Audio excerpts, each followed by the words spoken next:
One Nation's new senator has abandoned the party on his very first day in Canberra. Fraser Anning was only sworn in a few hours ago to replace Malcolm Roberts, but now One Nation leader Pauline Hanson says Senator Anning walked out of a meeting this morning, and she expects he will now sit as an independent in the Senate. The ABC's election analyst Anthony Green says it appears Senator Anning delayed his resignation.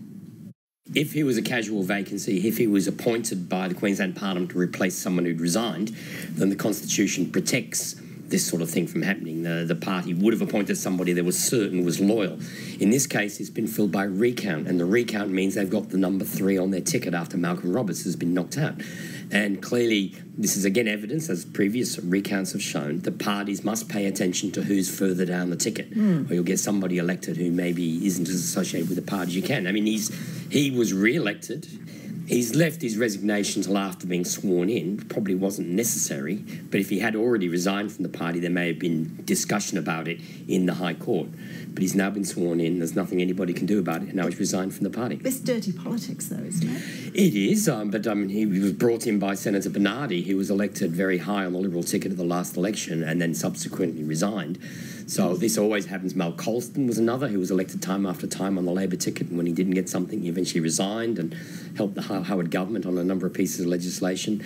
In the end, once someone is sworn in as a member, there's nothing that ties them to their party. They, to some extent, have free will to represent their constituents as they wish, which is interesting in Mr. Anning's case, Senator Anning's case, as his constituency seems to be 19 votes that voted for him, because he is in... The only reason Fraser Anning is in Parliament is because Pauline Hanson is popular. It's the same reason Malcolm Roberts is in Parliament.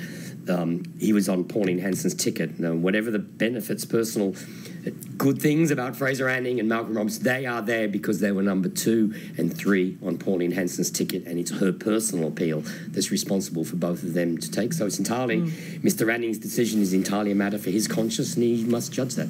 So where does this leave One Nation?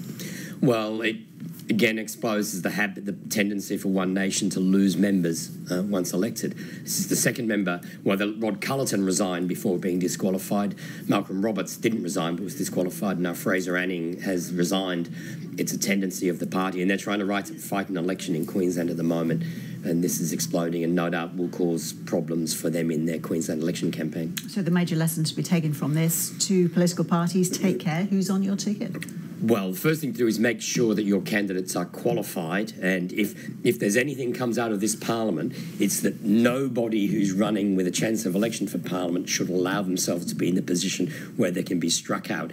And it's only because senators have been struck out that these other people have been elected on recounts. Yeah. Anthony, good to talk to you once again. Thanks. Thank you.